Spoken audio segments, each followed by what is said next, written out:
2022년 4월 17일 큐티 말씀입니다. 마가복음 16장 1절로 8절입니다.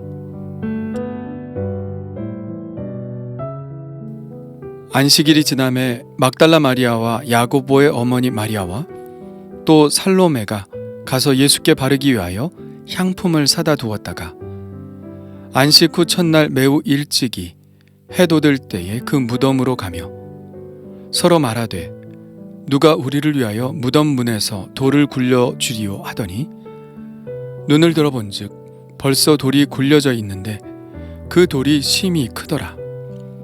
무덤에 들어가서 흰옷을 입은 한 청년이 우편에 앉은 것을 보고 놀라매 청년이 이르되 놀라지 말라. 너희가 십자가에 못 박히신 나사렛 예수를 찾는구나. 그가 살아나셨고 여기 계시지 아니하니라. 보라, 그를 두었던 곳이니라.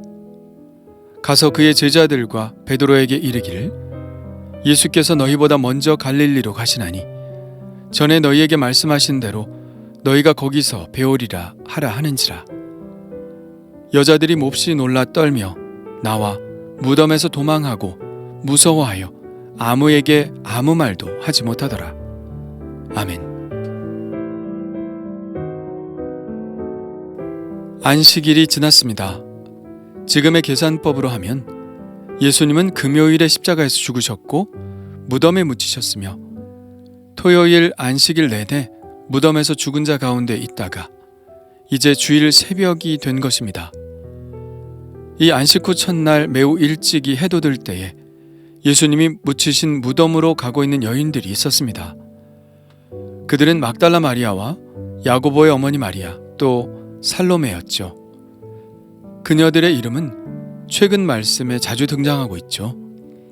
15장 40절에 보면 이들은 멀찍이 떨어져 예수님의 십자가의 형벌을 받고 계신 장면을 지켜보았습니다. 멀리서 바라보는 여자들도 있었는데 그 중에 막달라 마리아와 또 작은 야고보와 요새의 어머니 마리아와 또 살로메가 있었으니, 그리고 47절에도 보면 예수님이 무덤에 묻히셨을 때 그 모습도 지켜보았습니다. 막달라 마리아와 요새의 어머니 마리아가 예수 둔 곳을 보더라. 과연 그녀들의 정체는 무엇일까요? 41절에는 이렇게 설명합니다. 이들은 예수께서 갈릴리에 계실 때에 따르며 섬기던 자들이요 또 이 외에 예수와 함께 예루살렘에 올라온 여자들도 많이 있었더라. 그녀들은 갈릴리에서부터 예수님의 사역을 돕던 사람들입니다. 누가복음에는 좀 더 구체적으로 이들의 활동 모습을 그리고 있는데요. 그 후에 예수께서 각 성과 마을에 두루 다니시며 하나님의 나라를 선포하시며 그 복음을 전하실세 12제자가 함께하였고 또한 악귀를 쫓아내심과 병고침을 받은 어떤 여자들 곧 7 귀신이 나간 자 막달라인이라 하는 마리아와 헤롯의 청지기 구사의 아내 요한나와 수산나와 다른 여러 여자가 함께하여 자기들의 소유로 그들을 섬기더라. 그녀들은 예수님과 제자들의 전도 활동에 함께했죠. 그녀들은 자신들의 소유를 팔아 예수님과 제자들이 사역하는데 불편함이 없도록 먹을 것을 제공했습니다. 그들은 예수님의 여성 제자들이라고 할 수 있겠는데요. 당시는 여성이 전면적으로 나올 수 없는 상황이어서 그녀들의 활동 모습이 성경에 기록되지 않아서 그렇지 매우 중요한 역할을 담당했던 여인들이죠. 지금으로 말하면 최초의 여선교회라 할 수 있겠네요. 그녀들은 예수님이 가시는 곳은 어디든 함께 했습니다. 골고다 언덕까지 그리고 무덤까지도 함께 했죠.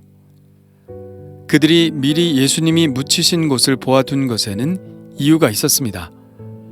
3일째 되는 날 예수님의 주검에 향품을 바르기 위해서였죠. 우리도 3일째 되는 날에 사무제라는 것을 지내고 기독교인들은 첫 성묘를 하는 것과 마찬가지로 3일째 되는 날 주검에 향품을 바르는 것은 죽은 자를 애도하는 애도의 순서 중 가장 마지막에 하는 예였습니다. 그런데 그녀들에게는 한 가지 걱정이 있었습니다. 예수님의 무덤은 굴로 되어 있는데 그 굴 앞을 큰 돌로 막아 놓았기 때문입니다. 여자들의 힘으로는 도저히 움직일 수 없는 무게였죠. 그런데 이게 어찌된 일인가요? 벌써 그 큰 돌이 굴려져 있는 것입니다. 참 다행이라고 여겼겠지만 한편으로는 도대체 무슨 일인지 매우 의아해 했을 것입니다. 어차피 그녀들의 목적은 예수님께 향품을 바르는 것이었기 때문에 무덤 안으로 들어갔죠. 그런데 또 한 번 놀랄 만한 일이 생겼습니다. 흰옷을 입은 한 청년이 예수님이 누우셨던 돌의 우편에 앉아 있는 것입니다. 그녀들은 깜짝 놀라 얼어붙을 수밖에 없었죠. 그런데 그 청년이 말합니다. 놀라지 말라. 너희가 십자가에 못 박히신 나사렛 예수를 찾는구나. 그가 살아나셨고 여기 계시지 아니하니라. 보라, 그를 두었던 곳이니라. 정말 보니 그곳에 누워 계셔야 할 예수님이 보이지 않았습니다. 정말 예수님이 살아나신 것일까요? 지금까지의 정황으로 보아서는 의심할 여지가 없었습니다. 그리고 그녀들이 예수님의 평소의 말씀을 잘 새겨 들었다면, 그래서 천사가 말할 때 예수님의 그 말씀이 생각났다면 그녀들은 이 청년의 말을 믿을 수밖에 없었을 것입니다. 그 청년은 계속해서 이렇게 말합니다. 가서 그의 제자들과 베드로에게 이르기를 예수께서 너희보다 먼저 갈릴리로 가시나니 전에 너희에게 말씀하신 대로 너희가 거기서 배우리라 하라. 예, 이 말씀도 틀림없이 예수님이 하신 말씀입니다. 예수님은 최후의 만찬을 하신 후 감람산으로 가시면서 제자들에게 이 말씀을 하셨죠. 그러나 내가 살아난 후에 너희보다 먼저 갈릴리로 가리라. 이 엄청난 사실을 들은 여자들은 누구라도 그럴 수밖에 없는 반응을 보입니다. 몹시 놀라고 떨며 무덤에서 뛰쳐나와 내달렸습니다. 너무도 두려운 사실에 그들은 아무에게도 아무 말도 할 수 없었죠. 이 증언이 바로 가장 처음 부활을 목격한 목격자들의 증언입니다. 그들은 놀랐고 떨렸으며 두려움에 사로잡혔습니다. 그러나 그런 그들의 감정은 차차 주님께서 예언하신 일의 성취임을 깨달은 후에 찬양과 예배로 바뀌었죠. 부활하신 주님은 실로 하나님의 아들 그리스도셨습니다. 그리고 만일 그분이 그리스도라면 이제 제자들이 해야 할 일은 그분을 예배하는 것이라는 사실도 깨닫게 되었죠. 이제 정말 예루살렘 성전은 의미가 없어졌습니다. 이미 성소 휘장이 찢어져 하나님께로 가는 길이 열렸기 때문입니다. 이 길은 십자가로 인해 열려졌습니다. 그러니 유대적 성전과 제사는 이제 아무 의미가 없어졌죠. 제사가 하나님께로 나아가는 길이었다면 이제 예수님께서 하나님께로 나아가는 길이 되신 것입니다.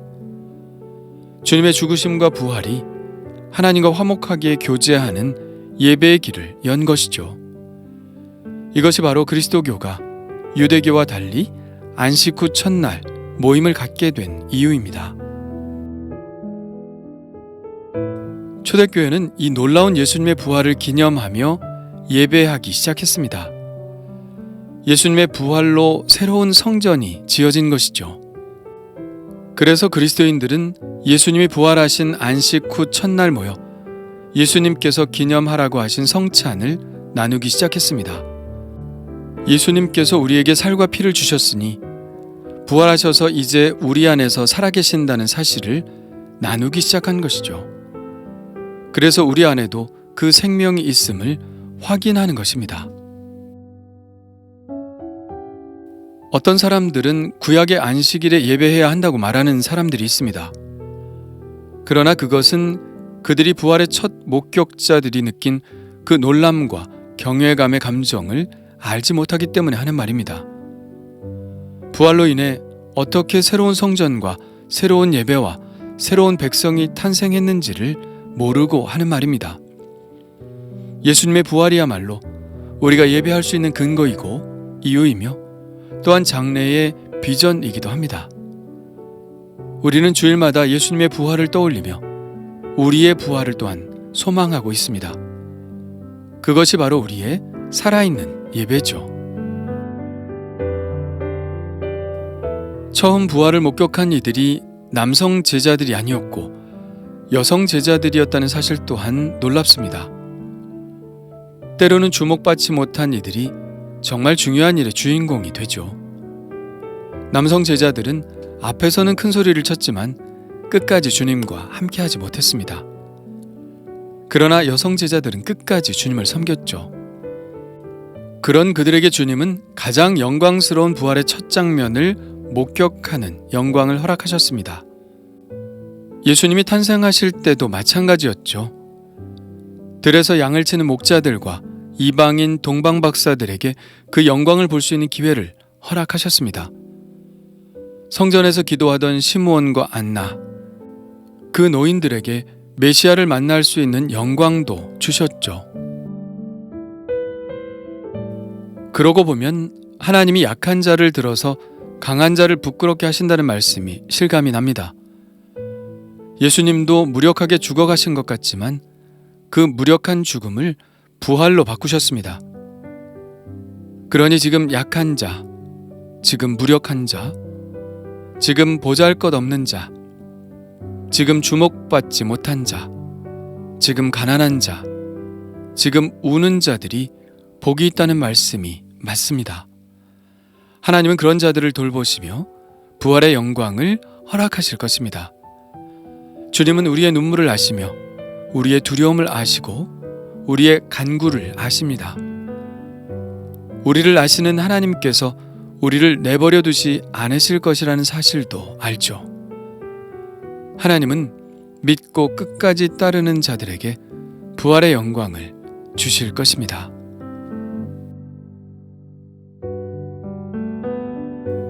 주님 감사합니다. 끝까지 주님과 함께 하려 했던 여인들처럼 저도 끝까지 주님을 따르게 하옵소서. 그녀들이 영광의 부활의 첫 목격자가 된 것처럼 저도 주님의 영광을 보게 하옵소서. 죽으심과 부활하심으로 새로운 성전을 지으신 주님, 주님의 부활 안에서 하나님을 예배할 수 있게 하셔서 감사드립니다.